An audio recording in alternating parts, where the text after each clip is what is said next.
Halo, assalamualaikum warahmatullahi wabarakatuh, sobatku dan kawanku dimanapun kalian berada. Berjumpa kembali dengan Wahyu Sidadi, dimana pada kesempatan kali ini kita sedang berada di kebun salak pondok, dimana kita habis melakukan pekerjaan yaitu penyerbukan salak pondok. Dan di sini saya akan berbagi cerita seputar tanaman salak pondok, di mana salak pondok ini sudah ditanam puluhan tahun di daerah saya. Adapun cerita itu karena dulu sebelum ada pohon salak ini, mayoritas petani di kampung saya itu adalah petani jagung, petani padi, dan juga paling singkong atau pohon ketela. Dan saya bercerita tentang pohon buah salak pondok ini karena sudah nyata banget dampak pada perekonomian di kampung saya, khususnya terlihat semenjak ada tanaman pohon salak sangat-sangat meningkat. Namun sebelum kita berlanjut untuk bercerita, tentunya seperti biasa untuk kawan-kawan dan sobatku dimanapun kalian berada, support terus channel Wahyu Sidadi dengan cara like, comment, subscribe, and share. Dan pastinya jangan ketinggalan untuk bunyikan tombol notifikasi agar kalian tidak ketinggalan video-video terbaru dari Wahyu Sidadi. Pohon salak ini apabila kita bisa membuat, contohnya buahnya dibikin seperti ini. Nah, ini sudah ada yang sebesar ini ada yang baru menjadi buah, ini ada yang sudah tumbuh mancung lagi, dan ada yang sudah segede itu. Maka ekonomi akan terangkat, khususnya para petani salak pondok. Jadi salak pondok ini di kampung saya betul-betul membawa dampak yang sangat positif untuk para petaninya, karena satu kali tanam bisa istilahnya panen berulang kali. Jadi untuk teman-teman, salak pondok ini memang membawa dampak sangat positif, khususnya untuk petani salak di daerah saya, yaitu daerah Banjarnegara. Karena zaman dulu sebelum ada tanaman pohon salak, ekonomi di daerah saya itu tergolong sangat-sangat sulit. Petaninya itu paling menanam padi, karena di sini daerah pegunungan, jadi air juga termasuk agak sulit kalau musim kemarau. Jadi penanaman padi di sini itu kalau tidak yang dekat sungai itu paling 1 tahun itu 1 kali. Dan adapun kita menanam jagung, karena tanah di daerah sini ini kalau pas musim penghujan itu beceknya luar biasa. Jadi penanaman jagung paling pas musim kemarau. Jadi tanah sini dulunya itu kalau musim hujan ditanamin padi, musim kemarau ditanamin jagung.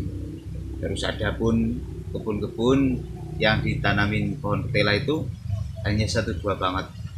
Bahkan dulu kita sebelum menanam tanaman salak pondok ini, kita makan dari nasi jagung, juga tergolong masih sangat-sangat sulit kita untuk mencari uang.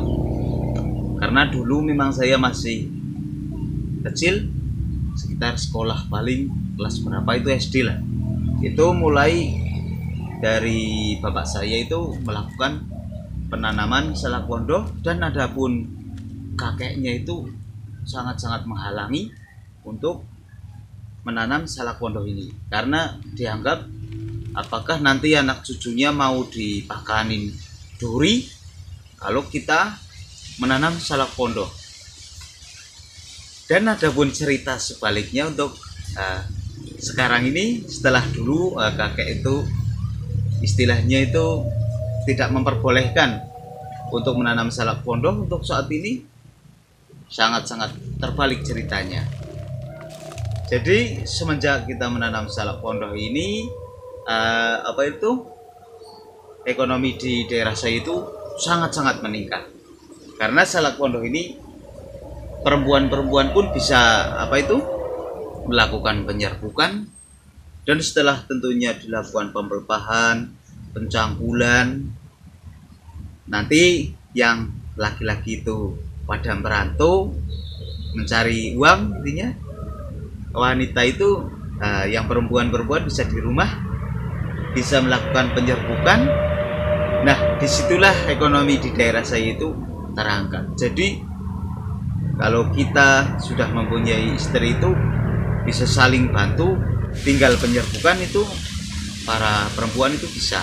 Karena pekerjaan yang harus dilakukan, nah ini paling-paling kita perlu melakukan penyerbukan bunganya. Nah seperti ini dilakukan penyerbukan. Adapun dalam melakukan penyerbukan salak pondok itu minimal 3 hari sekali. Jadi adapun ekonomi daerah saya meningkat drastis itu. Dulu rumahnya masih kayu-kayu, istilahnya rumahnya masih jelek-jelek. Untuk sekarang ini rumah sudah permanen semua gara-gara salak pondok ini. Jadi salak pondok ini sangat positif di daerah saya, mengangkat ekonomi. Dan adapun pekerja di daerah saya yang itu disuruh untuk memanen salak, pembersihan ini pelepas salak, dan pencangkulan itu sangat untung, karena sana sini semuanya itu pada istilahnya itu pada membutuhkan tenaga. Jadi bahkan tenaga di sini sudah termasuk mahal, karena sana sini butuh tenaga, tenaganya itu sudah jarang banget intinya, karena masing-masing sudah merawat di kebun sendiri-sendiri. Dan ada pun pemanenan itu bahkan ada yang di sini tuh jalanan, istilahnya satu kali bawa pulang satu pikul itu upah 20.000. Jadi ada itu pekerja yang satu harinya itu dapat 300.000 karena memanen salak itu.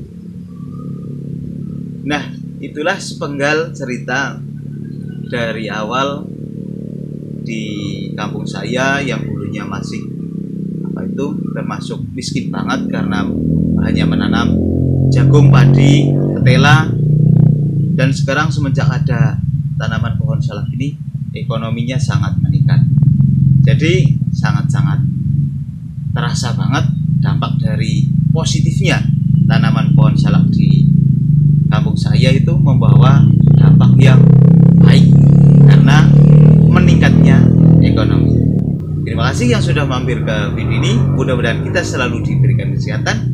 Bisa berjumpa kembali di video-video berikutnya. Salam tani, salam santun, salam sejahtera selalu.